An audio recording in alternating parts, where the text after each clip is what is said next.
تکامل، این مرکب همیشه دونده و خستگی ناپذیر، بیقرار و شتابان می دود. موانع را یکی پس از دیگری پشت سر می گذارد. ایستایی را به سخره می گیرد و در مرغزار هستی به پیش می تازد.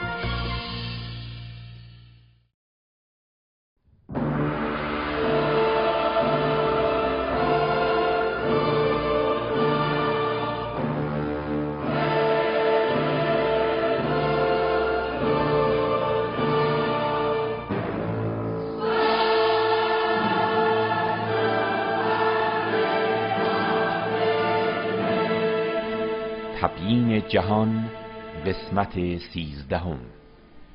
نگاهی به نظریات غیر تکاملی.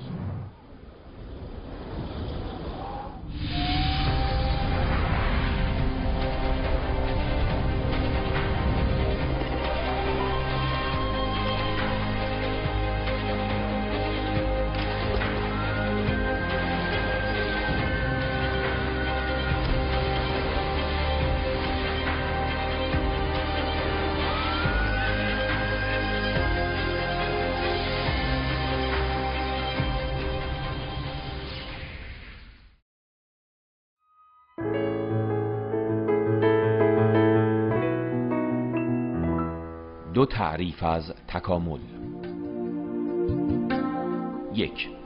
روند توسعه که در آن یک عضو یا ارگانیسم به واسطه تفصیل اجزا بیش از پیش پیچیده می گردد. 2. یک تغییر مداوم و پیش رونده به وسیله نیروهای ذاتی درونی پدیده بر حسب قوانین.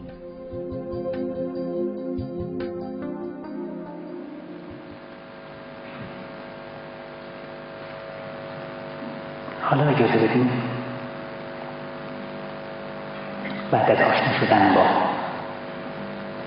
تعریف و معنای تکامل و اصولا نظریه تکاملی، نگاهی هم بندازیم به نظرات غیر تکاملی، اونایی که میگن تکاملی در کار نیست، به ویژه در زمینه جامعه شناسی.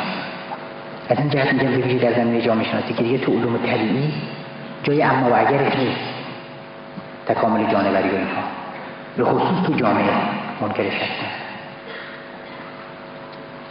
اگه سرمایه‌داری بخواد تن بده به تکامل اجتماعی که خودش هم نفیه، دیگه محلی برای حضور نداره.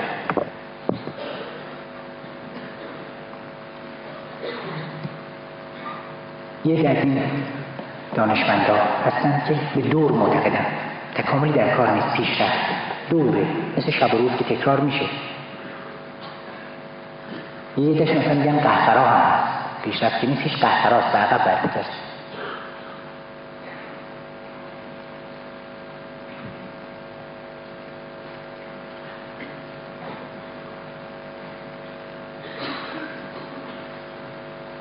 از اونجا که گفتم مخصوصا تو جامعه، چون اونجا سالا دیگه پذیرفتن، اونجا ضرری به جایی و به کسی نمیزنه، لاک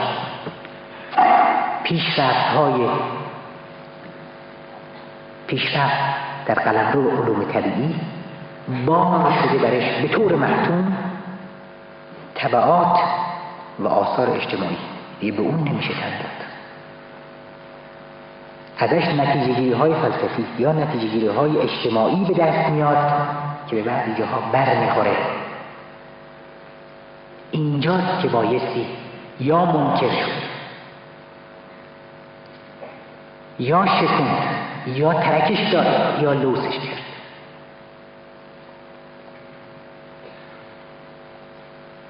به این ترتیب با انبوه توجیهاتی مواجه میشیم که مثلا علمای سرمایه‌داری واردش میشن برای که قضیه رو نقد بکنن.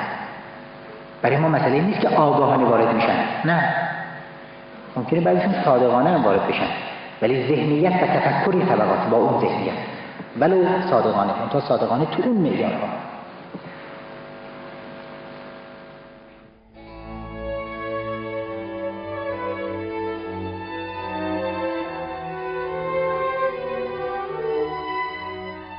آسوالد اشپنگلر، فیلسوف آلمانی نیمه نخست سده 20 میلادی که با بررسی‌های تاریخی اجتماعی تلاش داشت تمدن‌ها را در طول خط تاریخ تجزیه و تحلیل کند. آرنولد جوزف توینبی، تاریخدان انگلیسی سده 19 و 20 میلادی.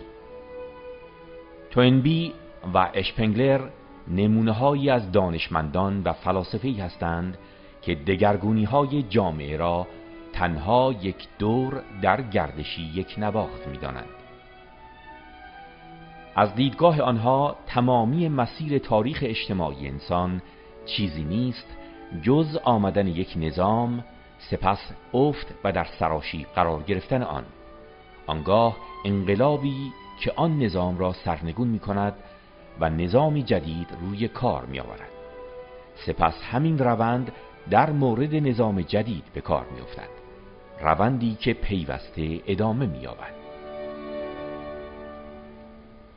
نمونه دیگر کشیش انگلیسی اینگ نه تنها بر روی تکامل اجتماعی خط قرمز می کشد، بلکه باور دارد که تمامی جوامع در جاده قهقرا حرکت می کنند. به باور کشیش اینگ تاریخ هرچه از نردبان زمان بالاتر می رود، جامعه های انسانی در تأمین سعادت و رستگاری انسان ناکامتر می گردند. حرکتی رو به قهقرا. ژان ژاک روسو، نویسنده و فیلسوف فرانسوی سده 18 میلادی، در کتاب منشأ عدم مساوات می نویسد: هرچه تمدن بالاتر می رود، اخلاقیات منحدتر و فاسدتر گشته ما به عقب باز می گردیم. نتیجه اینکه تمدن و شهرنشینی سرآغاز و منشأ عدم برابری است، پس انسان باید به طبیعت بازگردد.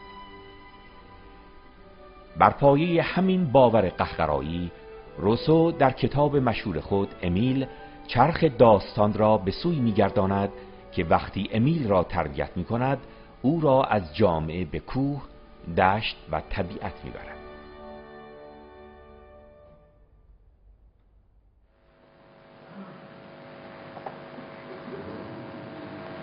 اینها فراموش میکنند، همونطور که گفتیم اول استثماری نبود، اون صافی و صفا در مادون آگاهی بود، نه آگاهانه. بنابراین چیزی که از توش در میاد عقب گرده. نه، ما رشد مناسبات اجتماعی رو روی حد اکثر رشد تکنولوژیک میطلبیم. مبارزه انسان با عوامل محدود کننده و منحل کننده اجتماعی رو جدا نمی کنیم از زیر شرطش، زیر ساختش که مبارزه انسان با طبیعته، که محصولش علم، پیشرفت، دانش، صنعته. آرمانهای مساوات جویانه و عدالت جویانه روی اون وقتی سوار شد پایداره، الا در اون جوامع ابتدای انسان ناپایدار فرو می‌ریزه. هنوز محلی ایجاد نشده برای تکاثر و استکبار و فزون طلبی.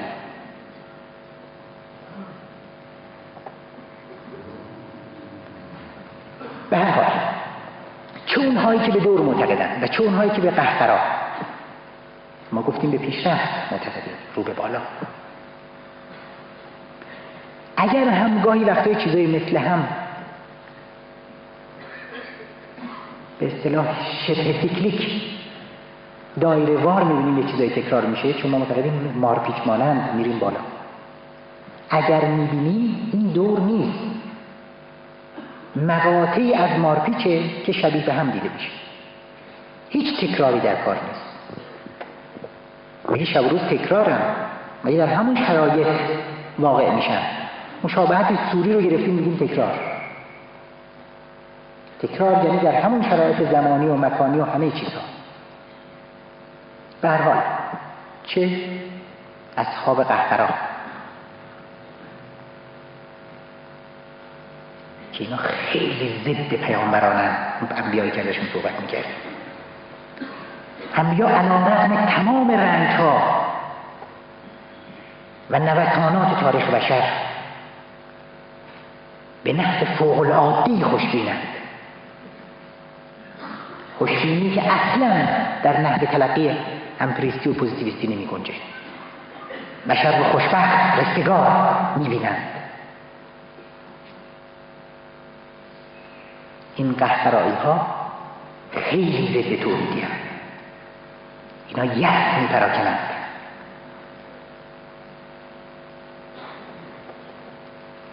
اینا به روح بشر، به روح انسان توهین می‌کنند.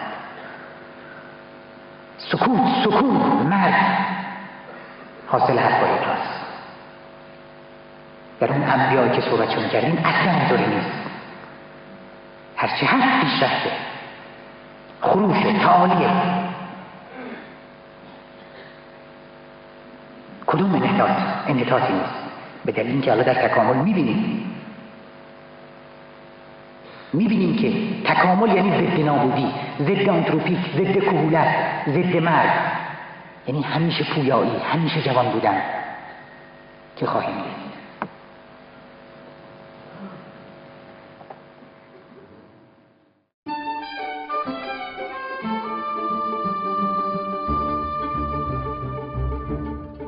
فیلسوفان و دانشمندانی که به قهقرا و دور باور دارند، در برابر آنها که هستی و به ویژه تکامل اجتماعی را رو به کمال دانسته و به تکامل باور دارند، یک حرف دارند.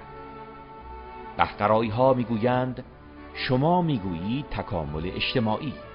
این حرف دو معنا میتواند داشته باشد. یک، پیشرفت به سوی هدفی از پیش تعیین شده.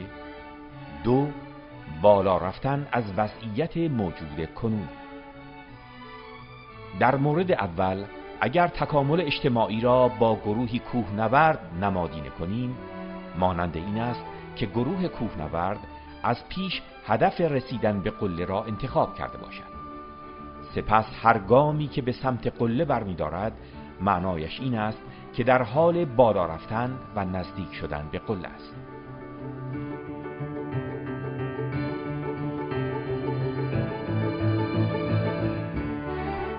در مورد دوم میگوید شاخص قله کوه نیست، بلکه شاخص نقطه و سطحی است که در لحظه گروه کوهنورد روی آن ایستاده است. حال وقتی گروه حرکت کرد، هرچه از آن سطح موجود فاصله میگیرد، معنایش بالا رفتن است.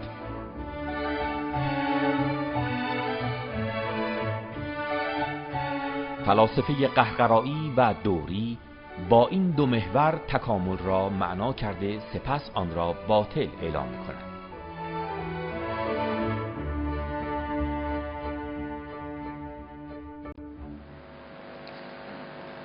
بگذاریم عیناً از صفحه 513 کتاب زمینه تکامل اجتماعی بخونیم. معنای اول یعنی پیشرفت به سوی هدف. جامعه اگه هدف داشته باشه میشه گفت تکامل اجتماعی. جامعه های انسانی در همه دوره‌های تاریخ جویای هدف یا هدف‌های ثابتی بایستی باشند که با تقرب به آنها طلب کمال کنند. معنای دوم اینکه یک سطح مقایسه‌ای باشه، مستلزم آن است که جامعه ها برای خود بالا و پایین بشناسند و با گرایش به بالا راه تکامل سپارند. اما نه هدف یا هدف‌های مشترک مشخصی وجود دارد و نه ملاکی برای تشخیص بالا و پایین. اون وقتی که چنین دنیایی که نه هدفی توش هست نه ملاکی برای ارزیابی، دنیای دیگه برای چاپیدن، برای سرکوب خلق، کدام بالا کدام هدف. از نظر منکران تکامل اجتماعی جامعه ها یکسان نیستند و هدف‌های مشترکی ندارند. اگر فرضاً هم برای آنها هدف‌های مشترک بیابیم، چنان هدف‌های بسیار کلی و انتزاعی خواهند بود و به کار مقایسه جامعه ها و تعیین درجه پیش و پسی آنها نخواهند بود. مثلا اگر سعادت یا عدالت هدف مشترک جامعه های گوناگون باشد، تعیین درجه تقرب جامعه ها به این هدف ها میسر نخواهد بود، زیرا سعادت یا عدالت مفاهیم بسیار انتزاعی و مبهم هستند، البته برای شما مبهم هستند و از این رو در هر جامعه یا حتی در هر نظام اجتماعی معنای ویژه‌ای دارند. ایدئالیسم رو می‌بینید چطور خوابیده زیر این تفکرات مادی هم هستند که انگار جهان حسابی کتابی نداره. این داستان همه چیزی که گفتیم فقط افسانه است. چند سطر بعد ببینیم چی میگه. بدین ترتیب منکران تکامل اجتماعی تحولات اجتماعی را برخلاف تحولات طبیعی که از زیر اون دیگه نمیشه در رفت متضمن نوعی تکامل نمیدانند. ادعا میکنند که تکامل طبیعی جریان عینی اون ذکر طبیعت تا باید نمودار پیچیده شدن تدریجی جانداران و افزودن مداوم قدرت تنازع آنان برای بقا در صورتی در زندگی اجتماعی چنین سیر عینی و عمومی و قاطعی ملاحظه نمی شود. آخه این همون که بیار ببینم ها ببینید چطوری موضوع ضد انقلابی میگیرن. تو طبیعت دیدم تو جامعه چطوری ببینم معیار واحدی و اینان میگویند تحولات اجتماعی برای کسان یا گروه هایی که از آن تحولات سودی بردن تکاملی است و برای زیان دیدگان بیگمان این گونه نیست. پس سود و زیان بسته به این است که ما بسته به ماست، واقعیتی خارج از ذهن ما نیست. این یعنی ایدئالیسم. به عبارت دیگر منکران تکامل اجتماعی برانند که تطورات اجتماعی به خودی خود معنا و جهتی ندارد. از ابر هیدروژنی اولیه تا جامعه جهت داشت، بعد از اینش ندیده به ضرر.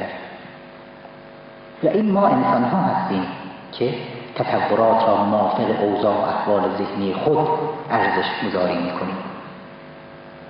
ببینید اون بحثی که راجع به خارج از ذهن چیزی هست یا نیست، اون بحث فلسفی که این چقدر مهمه. اینجا طرف صفر ایستاده و این ادعا رو میکنه که خارج از ذهنمون چیزی نیست، ما ارزش گذاری کردیم. چند سطر بعد بنابر رأی منکران تکامل اجتماعی در داوری درباره خوبی یا بدی، زشتی یا زیبایی، تکامل یا انحطاط به ملاک‌های خصوصی و متغیری که از مقتضیات اجتماعی شخص داور زاده می‌شوند بستگی دارد و از این رو عینی و قاطع و بیچون و چرا نیست. این عینی گرایی محصولش اینه، هرچه هست ملاک‌های خصوصیه. یادتون هست برمانیدس میگفت انسان معیار همه چیزه، تو جامعه به اینجا ختم میشه. به بیان دیگر هر جامعه یا حتی هر گروه اجتماعی پایبند ارزش‌هایی است و موافق آن ارزش‌ها درباره اشیاء و امور داوری می‌کند. هر کسی مطابق اون چیزی که فکر می‌کنه که گویی خارج از فکر و تمایل ها چیزی نیست.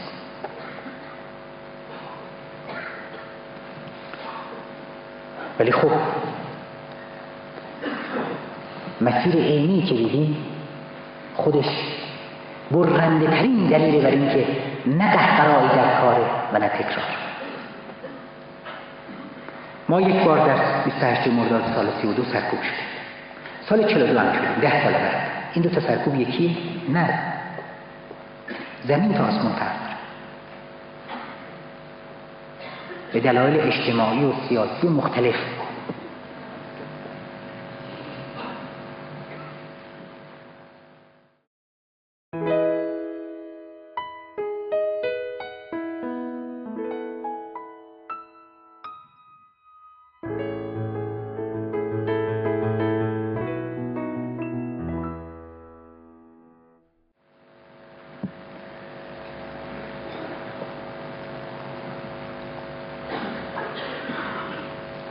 تکامل به مثابه اساسی ترین اصل حاکم بر جهان. حالا که ما نظریه های دوری و قهقرایمان ریختیم دور، پس بگذاریم تأکید کنیم اساسی ترین، مسلط ترین نظم و قاعده حاکم بر جهان همین تکامل، با پروسش و با جریانش و جوهرش و اینها آشنا شدیم. وقتی میگیم اساسی یعنی بالاتر از اون دیگه، همون رابطه‌ای که یک قانون اساسی داره و قانون عادی، اینو میشکنه، این از دل این به اصطلاح بیرون میاد. یعنی به عنوان حرکت محوری دنبال حرکت کارخونه میگشتیم، یادتون است مسیر اصلیش، حرکت اصلیش، جهت اصلیش، هی میگشتیم. حالا رسیدیم به قانونی، به ضابطه‌ای که همه قوانین در مقابلش سرهم میکنن، کرنش میکنن و باید هم بکنن. وقتی اون میاد همه از سر راهش کنار میرن و در همینجاست همونطور که اشاره کردم میرسیم اصلا به ضد آنتروپیک بودنش. قانون آنتروپی یا به عبارتی کهولت همه رو از قانون داده. همه چیز، هر زنده‌ای میمیره، هر نوعی کهنه میشه، افت میکنه، میپوسه، خراب میشه. و کی هست که از چنگ مرگ و زوال فراری براش مستظر باشه؟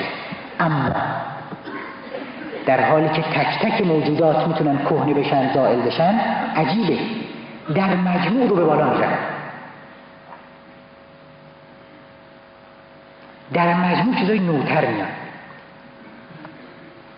با چه موتوری معلوم نیست این تکامل کار میکنه.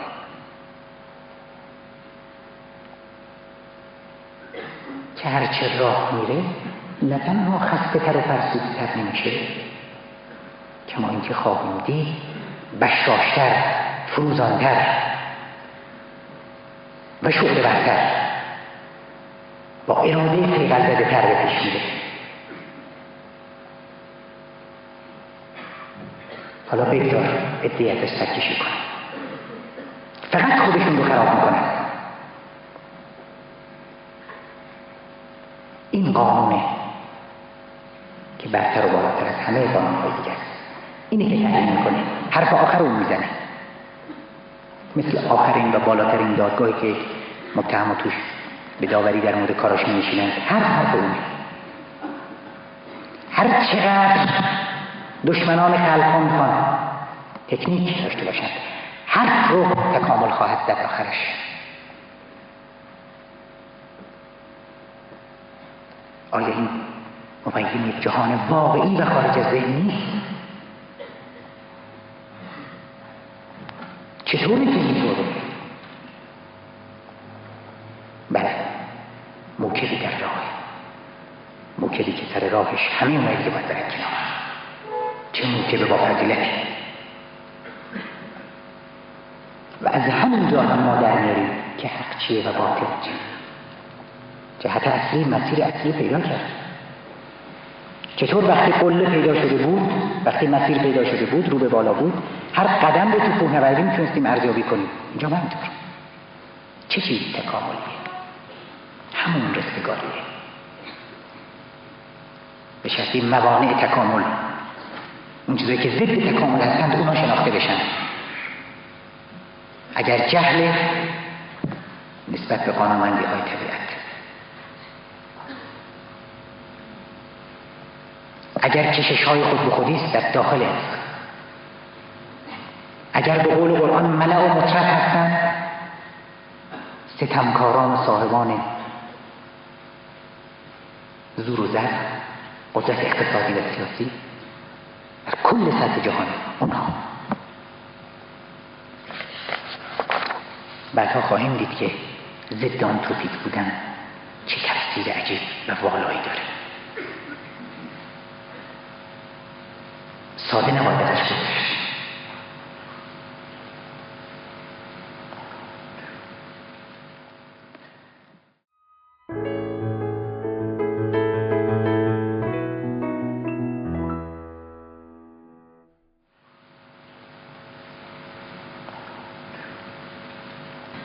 حالا با روشن شدن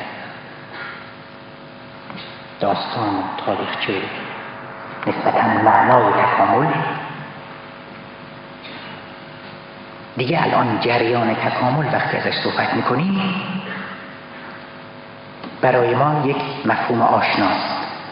حالا میخوایم بریم به ترتیباتش، قواعدش، دسترسی پیدا کنیم. باز یادآوری میکنم همونطور که گفتیم کسی رو که داشت قدم میزد، حالا میخوام بریم ترتیبات این قدم زدن چطوریه که بعد بنشینیم تفسیرش بکنیم،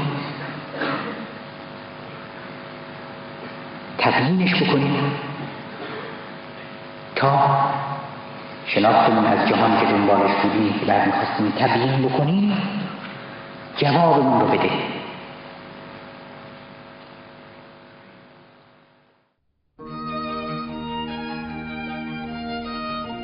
یک پادگان نظامی. در برابر ورودی پادگان سربازی گام برمی‌دارد. هر روز مسافتی را قدم می‌زند.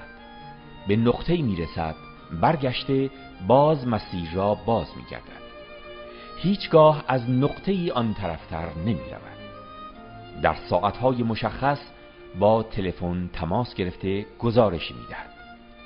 حال این پرسش مطرح می‌گردد که آیا این سرباز در حال قدم زدنی معمولی است، مانند انسان‌هایی که در خیابان قدم می‌زنند، یا در این گام برداشتن او نظم و حساب و کتابی نهفته است؟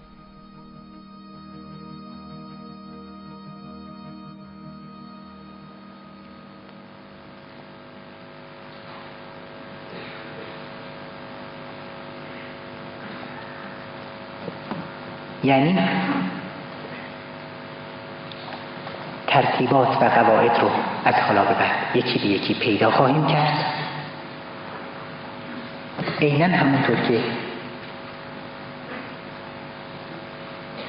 در یک سمفونی ترتیبات و تناوب صداها وقتی در اومد بعداً کنار هم قرار میگیره، بعد شاید پیامی داشته باشه. هنوز میگیم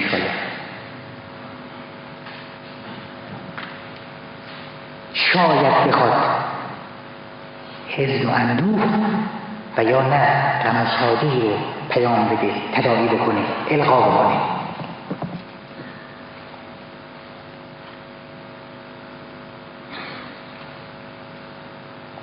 بنابراین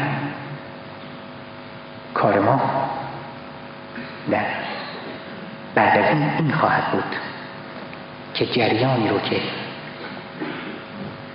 به صورت فوق‌العاده اختصاری و فوق‌العاده ناقص فقط به صورت یک شبح خیلی کلی رو مطالعه کردیم، ترتیبات و قواعدش رو پیدا بکنیم، قواعدی که بعداً مبنا خواهد بود برای اینکه بشینیم و تبیین کنیم.